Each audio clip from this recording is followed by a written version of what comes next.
Buenas tardes. El día de hoy vamos a terminar la clase de Fisiología de la Visión.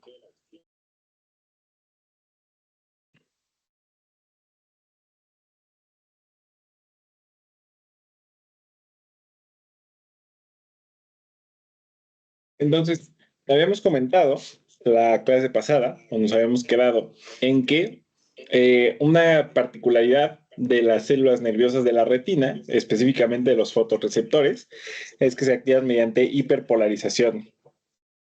Y recordando nuestros principios básicos de fisiología, hay que recordar que la hiperpolarización es un fenómeno por el cual el potencial de membrana disminuye. En este caso veíamos que la transducina lo que hace es que activa una fosfodiesterasa. La fosfodiesterasa degrada el GMP cíclico en GMP normal y esto resulta en el cierre de los canales dependientes de GMP. Esto es de canal. Y eso a su vez resulta en la disminución de la entrada del sodio y por lo tanto una hiperpolarización, es decir, una disminución del potencial de membrana. Entonces, todo esto ocurre a nivel de los fotorreceptores, que son los conos y los bastones, recordando que los conos son los responsables de la visión a color y los bastones son los responsables de la visión monocromática y de algunas partes más gruesas de la visión, como lo puede ser la detección de los movimientos, sobre todo los movimientos súbitos. Entonces, decíamos que la retina es una adaptación nerviosa que básicamente tiene la función de convertir el estímulo visual en un estímulo eléctrico que pueda ser interpretado a nivel del sistema nervioso central. Entonces, esencialmente lo que pasa aquí es que el estímulo llega a la retina, se interpreta a nivel de los fotorreceptores y estos fotorreceptores envían la señal a su vez a uno de dos tipos de células, a las células horizontales o a las células bipolares.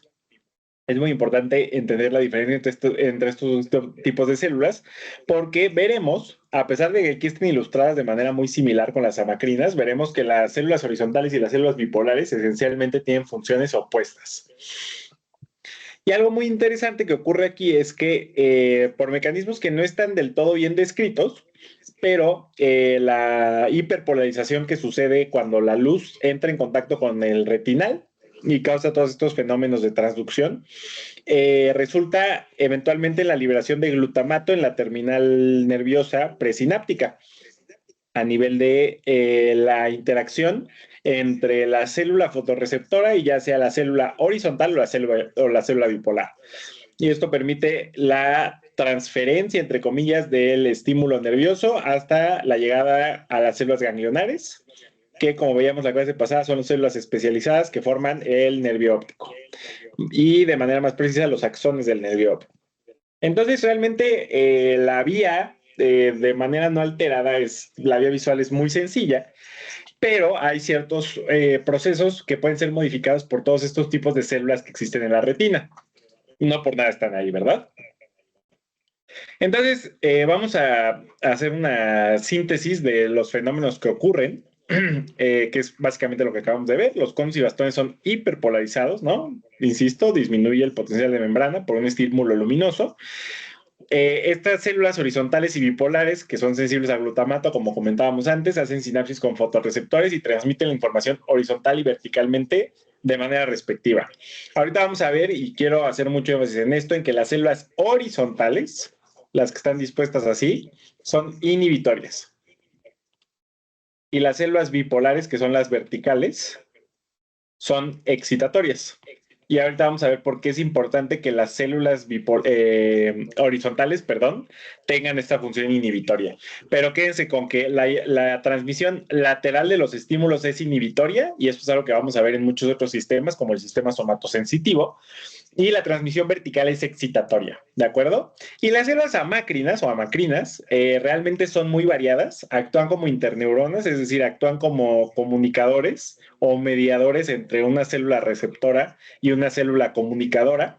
En este caso, por ejemplo, la célula comunicadora podría ser la célula bipolar y la célula receptora podría ser la célula ganglionar, ¿no?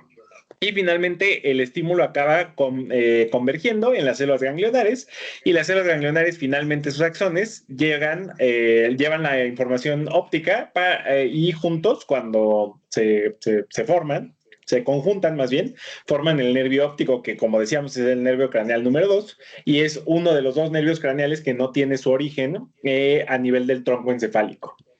Acuérdense que el otro es el olfatorio, que es el primero, y eso también lo vamos a ver más adelante. Algo que también distingue al sistema de conos del de bastones es que evolutivamente el de conos es más nuevo. Se podría decir que es más evolucionado. Entre comillas, porque eso de más o menos evolucionado en general es muy incorrecto de decir, disculpen. Es que mi gatito anda por ahí haciendo de las suyas. Quédense cosmos. Y entonces, esencialmente algo que es muy importante aquí es que la vía que lleva a la transmisión de la información recabada por los fotorreceptores, específicamente por los conos, es mucho más rápida y sobre todo es más directa. Si se fijan, o sea, si hacemos una comparación entre el cableado, por decirlo de alguna manera, de los fotorreceptores de los conos y lo comparamos con el de los bastones, voy a hacerlo aquí con un apuntador. Si se fijan aquí, estos son los conos y los conos tienen una vía mucho más directa hasta las células ganglionares. Básicamente, un cono hace sinapsis con una célula bipolar y la célula bipolar transmite el estímulo hacia la célula ganglionar. Casi no hay intermediarios, ¿de acuerdo? Pero, por ejemplo, veamos aquí. Bueno, y algo que también es muy importante es que hay una, digamos, como que focalización. Es decir, en general, por cada cono hay una sola célula ganglionar y vamos a ver que para los bastones este no es el caso.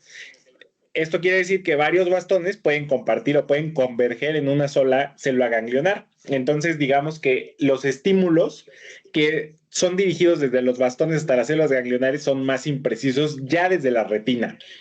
O sea, generalmente decimos que los bastones son imprecisos por cómo se interpreta la información a nivel del sistema nervioso central, pero ya a nivel de sistema nervioso periférico, a nivel de la retina, ya hay ciertas diferencias en cuanto al procesamiento visual.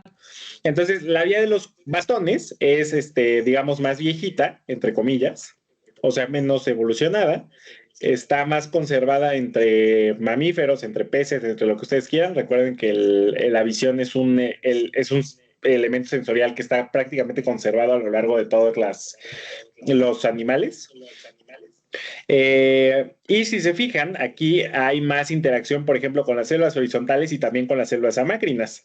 Entonces, en este caso hay mucho más mediación entre estos dos tipos de células y no hay una interacción tan directa entre el fotorreceptor y la célula ganglionar, es decir, como que las bipolares interactúan más entre sí, entre las horizontales, entre las amacrinas. Entonces, si se fijan, es una vía mucho más complicada y por lo tanto es más lenta y es un poco más indirecta. Es como cuando el navegador los manda por unos caminos bien raros para ahorrarles un poquito de tiempo, pero al final acaba siendo más tiempo, pues algo así le pasa a los bastones. Entonces, insisto, desde el cableado ya hay una preferencialidad, entre comillas, por la transmisión de la información de los conos. ¿Ok? Por eso decimos que el sistema de los conos es más rápido, es más preciso, es más nítido y es el encargado de la visión a color. Como les comentaba, hay un fenómeno muy importante de inhibición que ocurre a nivel ya de la retina. Y es algo que vamos a ver en muchos sistemas y es un concepto que se llama inhibición lateral.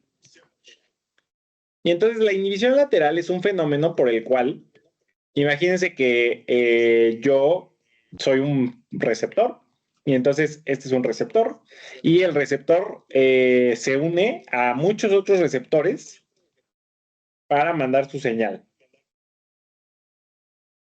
Y ahora imagínense que esto está pasando 1000 veces por segundo. O sea, es un montonal de información. ¿Están de acuerdo? Si toda esta información se va, el cerebro se va a hacer bolas. O sea, va a estar así confundido y no va a saber cómo interpretarlo y hasta se va a enojar, ¿no? Entonces, lo que pasa aquí es que hay muchos sistemas sensitivos que lo que emplean son células intermediarias. En el caso de la visión, las células receptoras, pues obviamente son los fotorreceptores, y las células intermediarias son las células horizontales. Las células horizontales lo que hacen es que justamente como que callan a una o silencian de manera selectiva a una porción de los receptores para de esta manera disminuir el influjo de información que llega hacia el cerebro. Y no solo eso, imagínense que todos estos receptores están reportando sobre una misma modalidad sensorial. No sé, o sea, todas están hablando del punto este específico que ustedes tienen en todo su campo visual. Y todos estos receptores están reportando sobre lo mismo. Pues obviamente va a haber una confusión porque todos los receptores ven algo muy parecido, pero discretamente distinto. Entonces, realmente, si ustedes quieren afinar la imagen, ustedes tienen que callar algunos de estos receptores para que llegue una imagen más pulida, por así decirlo. Entonces, la célula horizontal lleva a cabo este fenómeno de inhibición lateral, que es muy importante para refinar la información que llega al encéfalo, ¿de acuerdo? Como les comentaba, las células amacrinas son mucho más variadas. Como les decía, funcionan como interneuronas, es decir, como estos intermediarios nerviosos que conectan en este contexto a las células fotorreceptoras con las células ganglionares. Perdón, a las células bipolares con las células ganglionares. Entonces actúan como una especie de intermediario y tienen la capacidad también de modular hasta cierto punto la forma en la que llega la información hasta el cerebro y información se comunica. Por ejemplo, participan en la vía de los bastones directamente, responden a un estímulo visual continuo, responden a la desaparición súbita de estímulos visuales y responden al movimiento de una imagen.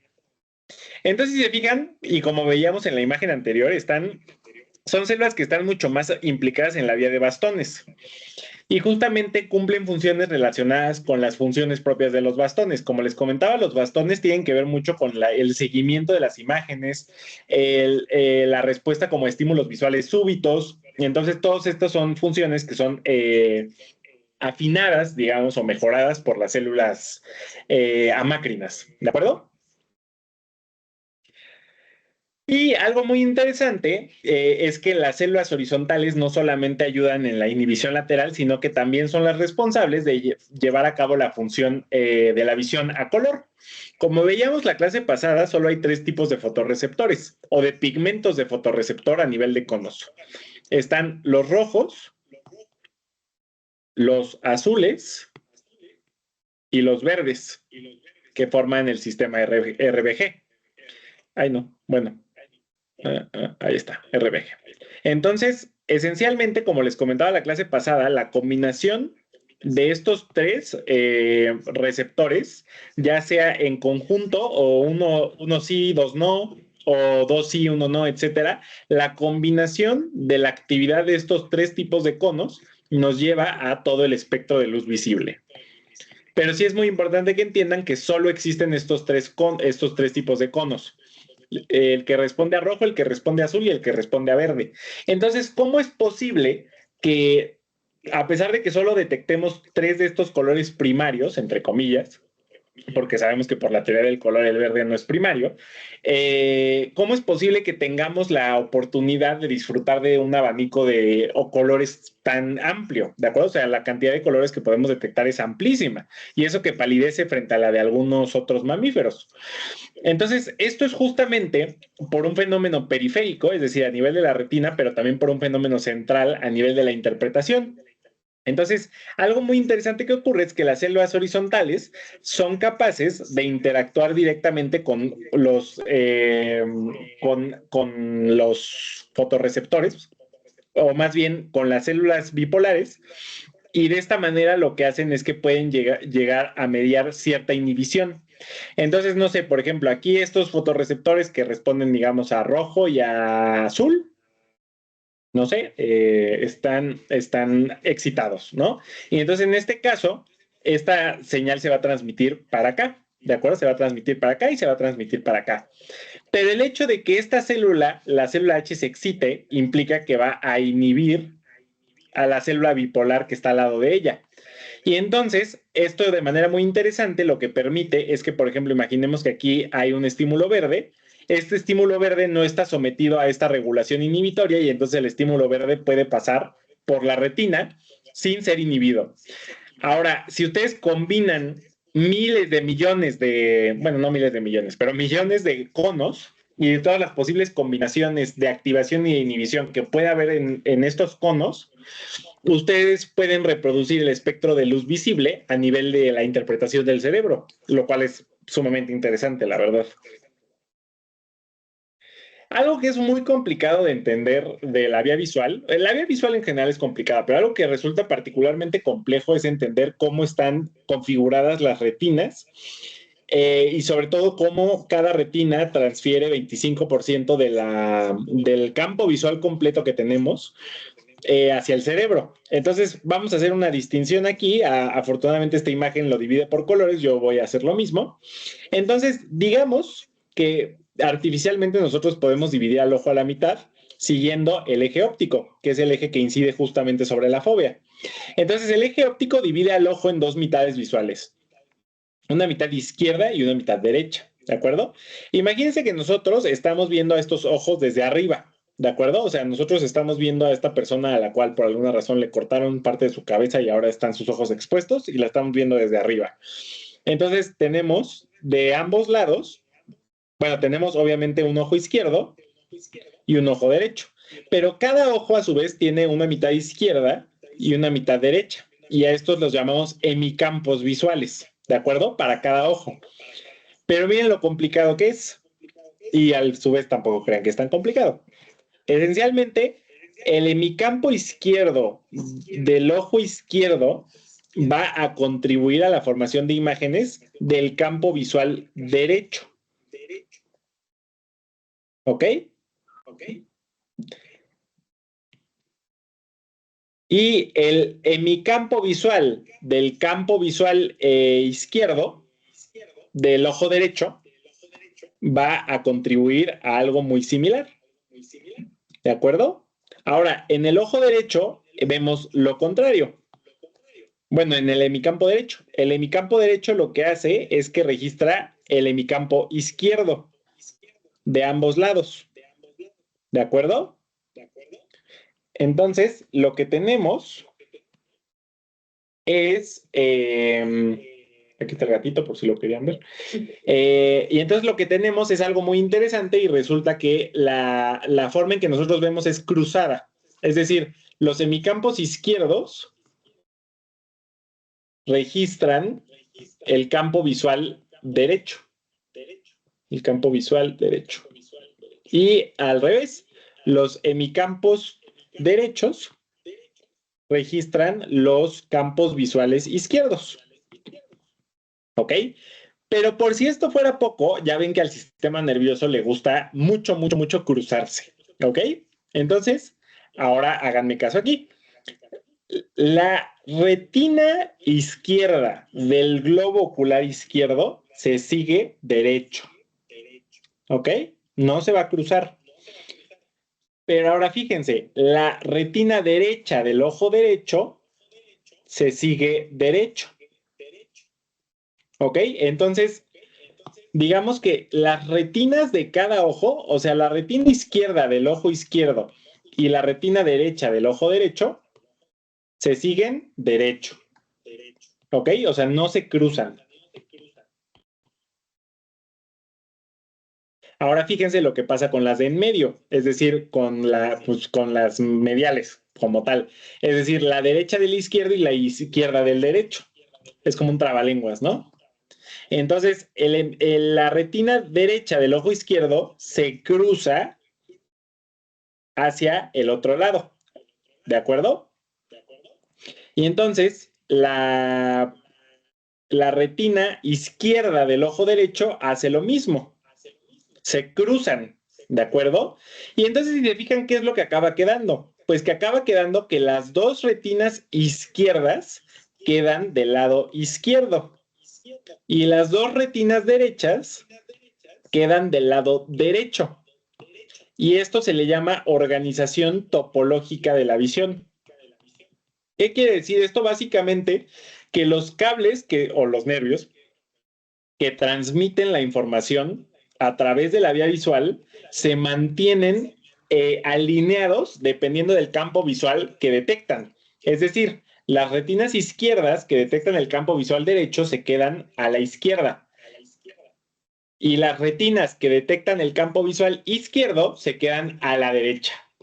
¿de acuerdo? Entonces es como un doble cruce, es una cosa muy particular. Algo que es muy importante que ustedes tienen que saber es que el cruce de estas hemirretinas ocurre a nivel de una estructura que se llama quiasma óptico. ¿Y por qué es importante? Pues porque al quiasma óptico lo pueden atacar varias cosas. Por ejemplo, aquí lo que tenemos es un adenoma hipofisario.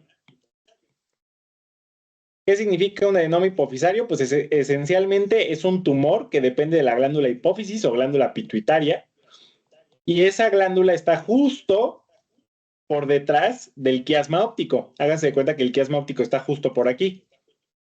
Entonces, si este adenoma crece mucho, es capaz de oprimir el quiasma óptico y causar un fenómeno de alteración de la visión muy particular que se llama hemianopsia bitemporal. ¿En qué consiste la hemianopsia bitemporal? Pues lo que estamos diciendo, y lo voy a trazar otra vez,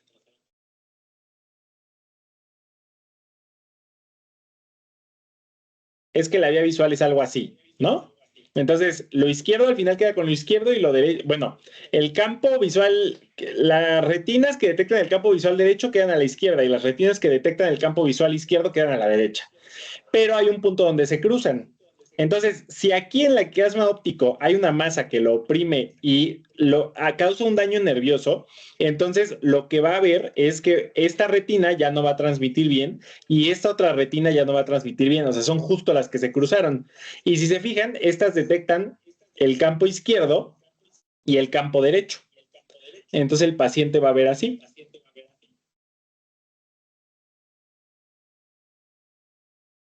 A eso se le llama hemianopsia bitemporal. ¿Y por qué se le llama temporal? Pues porque algo que no les había dicho para no confundirlos más es que la retina que está del lado que es lateral, digamos, o sea, que está hacia afuera, se llama temporal porque está junto al hueso temporal. Y la retina que es más medial se llama nasal, pues por cuestiones que me imagino que ustedes se imaginan, ¿no? Entonces, se llama hemianopsia bitemporal.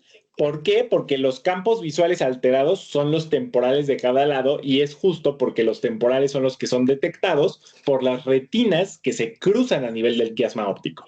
¿Ok? Entonces, por eso es muy importante que ustedes conozcan la vía visual. ¿Ok? Y sobre todo el quiasma óptico. Hay más patologías que pueden afectar este nivel. Por ejemplo, el hipotálamo está aquí muy cerca y hay una cosa que se llama craniofaringioma. Y el craniofaringioma es un tumor del hipotálamo que es complicado por muchas razones, como veíamos en la clase de sistema nervioso autónomo. Y entonces, por ejemplo, el craniofaringioma es muy invasivo y puede llegar a comerse al quiasma óptico y generar una hemianopsia bitemporal permanente. En el caso del adenoma, si el adenoma se diagnostica a tiempo y se remueve a tiempo, esta falta en la visión es temporal, pero puede llegar a ser permanente si el daño es muy severo o muy prolongado, ¿de acuerdo? Y como les decía, pues hay defectos muy complejos a nivel de toda la vía visual. Por ejemplo, si ocurre a nivel del nervio óptico de cualquiera de los dos, pues el paciente se va a quedar ciego del ojo afectado. En este caso nos demuestran una lesión a nivel del nervio óptico derecho, ¿de acuerdo? Entonces no va a haber del ojo derecho. Si la lesión es a nivel del quiasma óptico, como les comentaba, es un fenómeno que se llama hemianopsia bitemporal.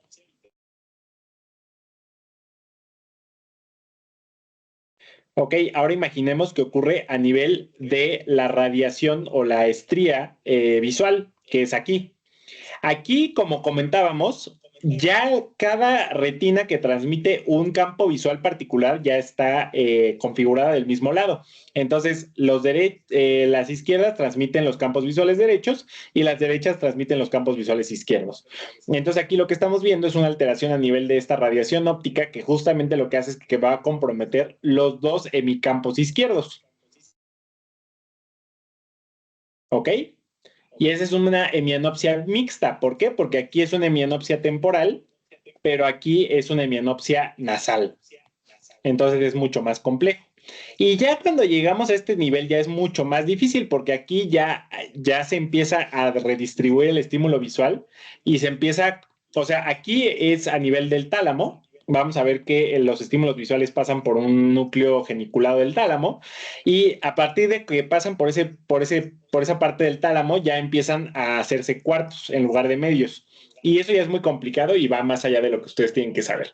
Pero solo quédense con esto, que obviamente hay un correlato anátomo-funcional entre el lugar de la vía visual donde ocurre una lesión y la afectación visual que vamos a tener, ¿de acuerdo? La más común y la que tienen que saber de sí o sí es la hemianopsia bitemporal, sobre todo porque las lesiones en el quiasma óptico son relativamente frecuentes. Entonces, como les decía, la vía visual hace varias paradas. Obviamente, primero está la retina, de la retina sale el nervio óptico, cruzan por el quiasma óptico, luego a nivel de, sí, luego hacen el tracto óptico y el tracto óptico finalmente hace parada en el núcleo geniculado lateral o cuerpo geniculado lateral del tálamo, como ustedes le quieran llamar.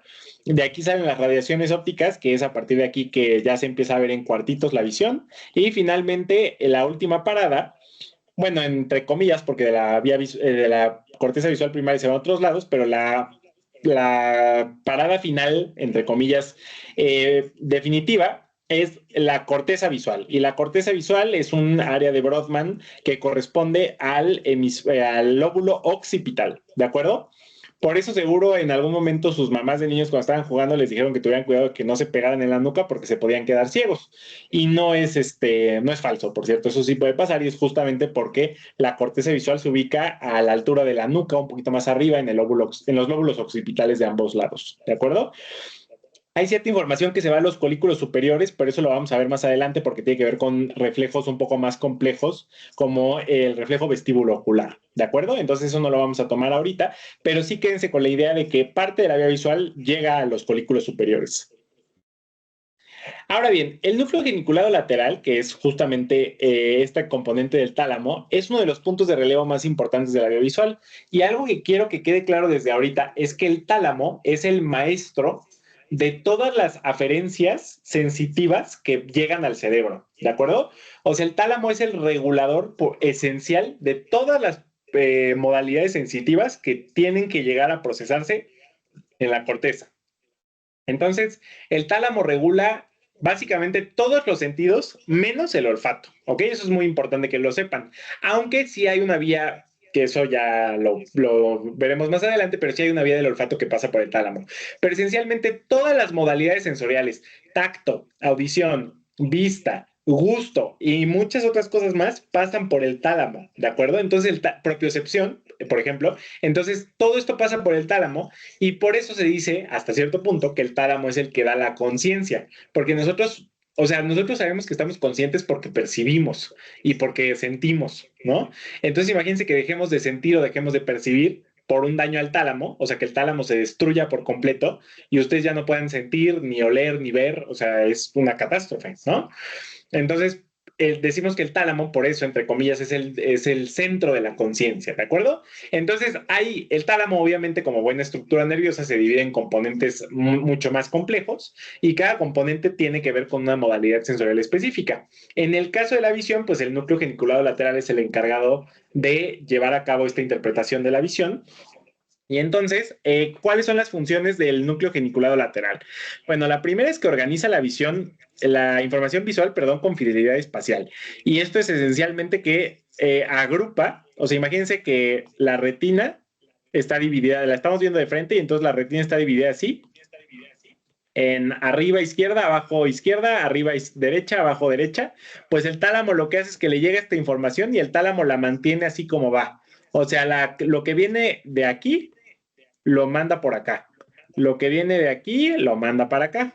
Lo que viene de aquí abajo lo manda para acá. Y lo que viene de aquí abajo lo manda para acá. Entonces, digamos que la información que llega al cerebro se analiza tal cual como llega a la retina, gracias a esta organización topográfica que mencionábamos previamente, pero también gracias a esta fidelidad espacial que conserva el núcleo geniculado lateral. También separa las aferencias provenientes de los hemicampos de cada ojo, ¿no? Habíamos dicho que se cruzaban y entonces las izquierdas quedan juntas, pero no se juntan, realmente no se juntan como tal en un solo axón nervioso, sino que llegan al núcleo geniculado lateral y el núcleo dice, ah, pues este es del ojo izquierdo y este es del ojo derecho, entonces las vamos a mandar separadas. También clasifica la información dependiendo de si es monocromática o a color. Y esto es extremadamente importante porque el tálamo es el primer relevo que tenemos ya a nivel de encéfalo o del sistema nervioso central que lleva a cabo esta distinción entre la información que proviene de los bastones, que sería la información monocromática, y la que viene de los conos, que es la de a color, que en el contexto de la vía nerviosa se abrevia como P, por parvo celular. Es decir, que son células chiquitas. Y también regula la cantidad de información que llega a la corteza visual. Es lo mismo, o sea, acuérdense que siempre tenemos que ir filtrando información porque si nos llega mucha información de golpe, el cerebro se confunde y no sabe qué hacer. Entonces tenemos que ir filtrando y tenemos que ir afinando la información que nos llega. Y eso es cierto para todos los sistemas sensitivos, ¿ok? El cerebro es muy depurativo, no crean que todo lo que llega directo al cerebro, ¿ok? Finalmente, como les comentaba, la corteza visual primaria, que se ubica en el área de Brodmann 17, que corresponde a una parte del lóbulo occipital, engloba, pues justamente como choricín que ustedes ven aquí.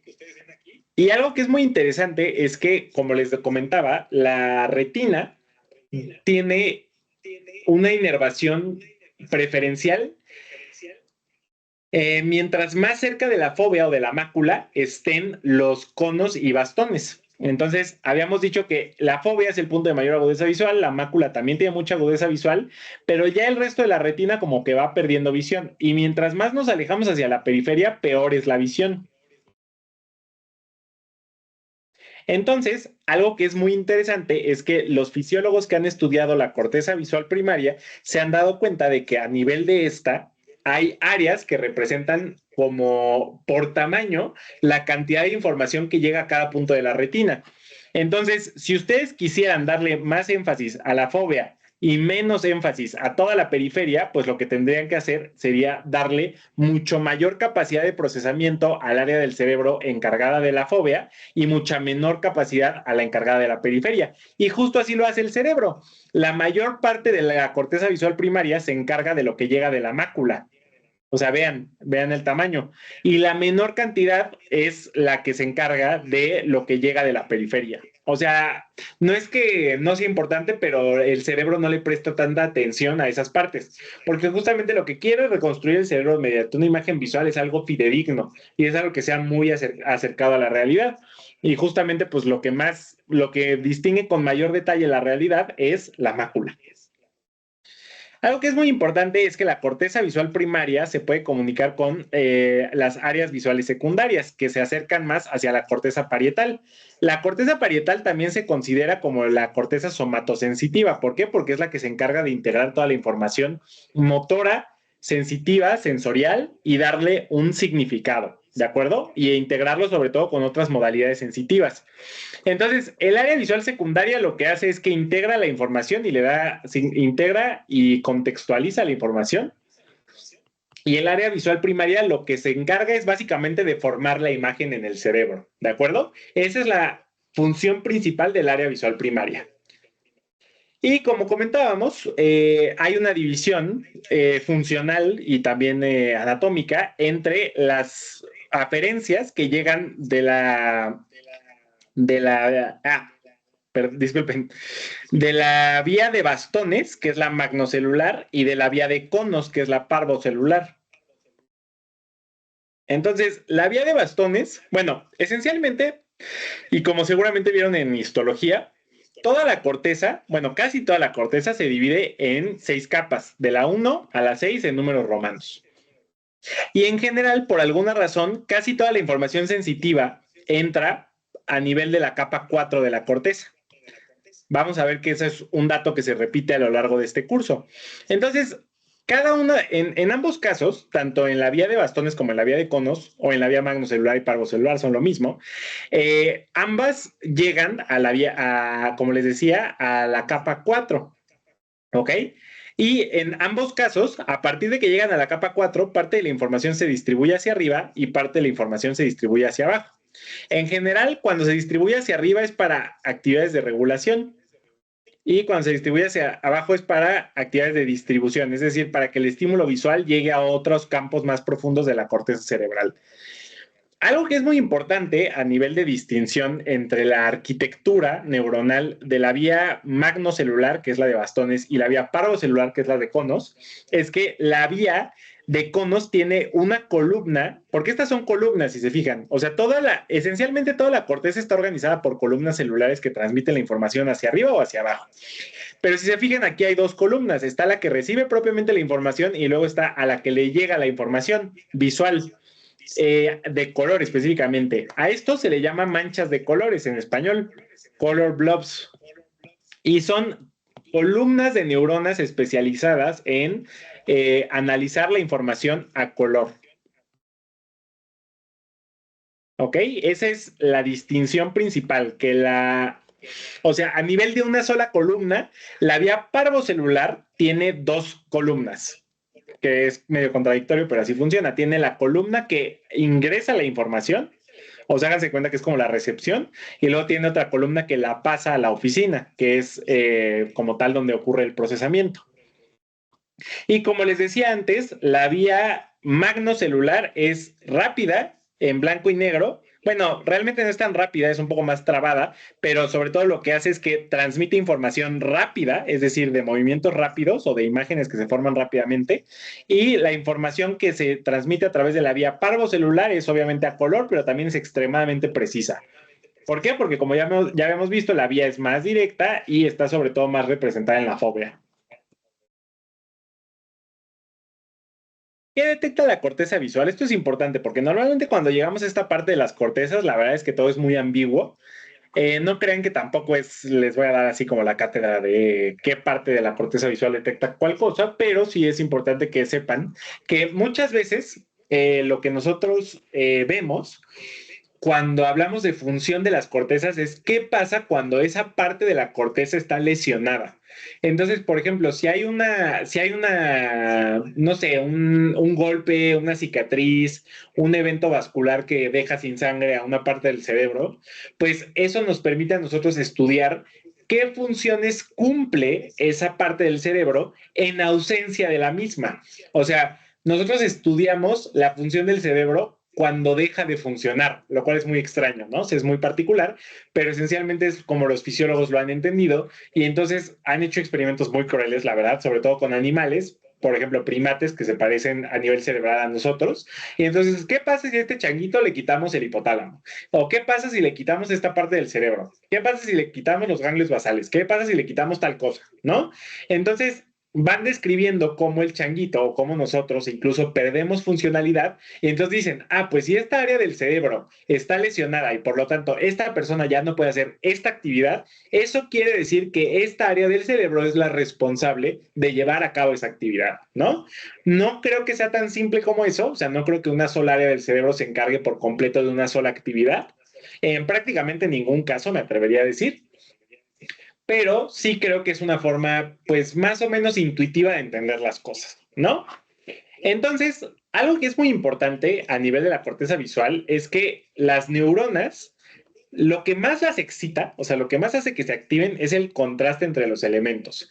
Entonces, imagínense que yo aquí les hago una cruz, como de la Cruz Roja, y la pinto.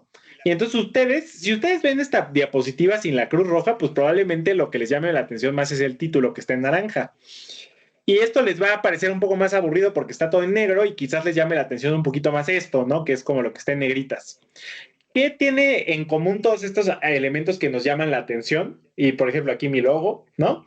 ¿Qué tienen en común todos estos elementos que generan un contraste? O sea, justamente lo que hacen es que con respecto al fondo, con respecto a lo que hay alrededor de la imagen, destacan mucho. Y entonces eso es lo que más le gustan de las neuronas de la corteza visual, que una imagen destaque por sobre sus alrededores o sobre sí misma incluso. Entonces, lo que más le gusta a las neuronas es el contraste. ¿Ok? Ahora, las células simples, que justamente se llaman así porque son simples en función, lo único que hacen es que responden a ciertas líneas o siluetas, por ejemplo, a sombras. ¿Ok? Y las células complejas se encargan de detectar lo mismo, pero háganse de cuenta que en lugar de que sea una línea así, puede detectar una línea así, así, así, así, así, así, así, y una sombra más corta, más larga, más amorfa. Y justamente por eso son simples, porque estas solo detectan como la línea o la figura, y las complejas se encargan de detectar eso mismo, pero en diferentes contextos y en diferentes formas. Algunos grupos neuronales solo son excitados por orientaciones, longitudes y ángulos de línea específicos. Imagínense lo complejo que es. O sea, imagínense que esto solo excita a un grupo, pero esto solo excita a otro, pero esto solo excita a otro, pero esto solo excita a otro. O sea, quiero que entiendan la complejidad de la visión. Y la detección del color es similar. Y las manchas, los blobs estos que decíamos, de color se activan e inhiben mutuamente cuando existen colores oponentes. Entonces, algo que es muy interesante y lo que les decía, no solamente la inhibición a color ocurre a nivel de la retina, o sea, no solo es gracias a las células horizontales, también es gracias a los procesos que ocurren a nivel de la corteza visual, sobre todo en estas manchas de color, ¿de acuerdo? Entonces, siempre va a haber como... Algo que quiero que les quede claro es que no es que el estímulo llegue al cerebro y ahí se interprete todo. O sea, el estímulo se va interpretando conforme va pasando por los distintos tipos de una vía nerviosa. O sea, se interpreta desde que llega al receptor inicial que lo capta, se interpreta cuando llega al núcleo del cerebro, se interpreta cuando llega al tálamo y se interpreta cuando llega a la corteza. Y más aún se le da más contexto conforme, conforme se distribuye a más regiones de la corteza. Por ejemplo, si llega a un área secundaria asociativa, si llega a la corteza parietal, etcétera, etcétera. Y finalmente vamos a acabar con algo que ya no es parte como tal de la fisiología, no, sí es parte de la fisiología de la visión, pero no es parte de la vía visual, y es la inervación de los músculos extraoculares. Y esto ya lo vimos, afortunadamente, ya lo vimos en el sistema nervioso periférico, entonces me voy rápido. Acuérdense que el tercer par craneal o el oculomotor inerva prácticamente todos, inerva al recto superior, al recto, perdón, al recto inferior, al recto medial, al oblicuo inferior y al elevador del párpado. ¿Ok? O sea, inerva a 5 músculos extraoculares el solito, el oculomotor. Y aparte tiene función parasimpática. No, hombre, es una bestia ese oculomotor. El cuarto, como bien dice su nombre, es patético o troclear, y entonces lo único que inerva es al oblicuo superior. Y finalmente el 6, que es el abducens, como bien indica su nombre, inerva al músculo, que lo que hace es abducir al ojo, es decir, al recto lateral.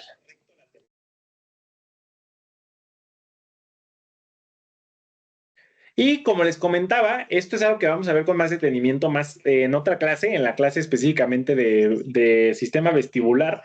Pero algo que quiero que sepan es que los colículos superiores, que son esta parte de la vía visual en la que les dije que también prestaran atención, se encargan de los movimientos acádicos, que son movimientos muy particulares, son movimientos como de, cuando ustedes están leyendo un libro y saltan de palabra en palabra, ustedes no se dan cuenta, pero sus ojos están haciendo un movimiento así como, bup, bup, o sea, lo estoy haciendo en la cámara, pero háganse de cuenta que son como saltitos chiquitos, es como tic, tic, tic, tic, tic, tic, tic, así como palabra, palabra, palabra, palabra, ¿no? A esto se le llama sacádico, bueno, sacadas, y realmente son movimientos sacádicos en español. Lo que es importante aquí es que llevan a cabo este movimiento, pero también el de persecución visual. Entonces, imagínense que ustedes van en su cochecito de noche, son niños todavía, son felices, y entonces su papá o su mamá va manejando y ustedes en la noche ven la luna. Pero obviamente ustedes se van desplazando y la luna se mantiene ahí. Entonces, bueno, eso más bien es un ejemplo de fijación. Pero imagínense, por el contrario, que ustedes vieran quizás, o sea, ustedes estuvieran parados y vieran a un coyote o algo, no sé, a un perro corriendo. Voy a hacer un dibujo horrible, ¿eh? Imagínense que eso es un perro. Y ustedes están detenidos y ven al perro corriendo. El perro se va a desplazar a través de su campo visual. O sea, si usted fuera su campo visual, el perro se va a desplazar así, ¿de acuerdo? La capacidad que ustedes tienen de fijar su mirada en el perro y perseguirlo es a lo que se llama persecución visual, ¿de acuerdo? Y es algo que lleva a cabo un área que se llama área de fijación voluntaria. Este movimiento sacádico, si ustedes se fijan, lo hacen de manera involuntaria, entonces lo lleva el área de fijación involuntaria.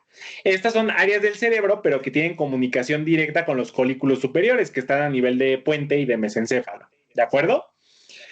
Entonces eso es también importante que lo sepan. Y finalmente, un concepto que no quiero que lo entiendan, porque creo que si les soy sincero, ni yo mismo lo entiendo completamente, pero que es muy interesante, es el concepto de estereopsia. Y la estereopsia esencialmente es la capacidad del cerebro de estimar la distancia que existe de nosotros hacia un punto particular en el espacio, dependiendo de cómo se forma la imagen en nuestra retina. Entonces, por ejemplo, imaginemos que aquí tenemos este punto P que está justo en el centro, está justo a la mitad de nosotros. El punto P va a incidir de manera simétrica en ambas retinas. Y eso le va a dar la señal al cerebro de que está justo en medio de nosotros y que está a cierta distancia. Ahora, imagínense que está el R.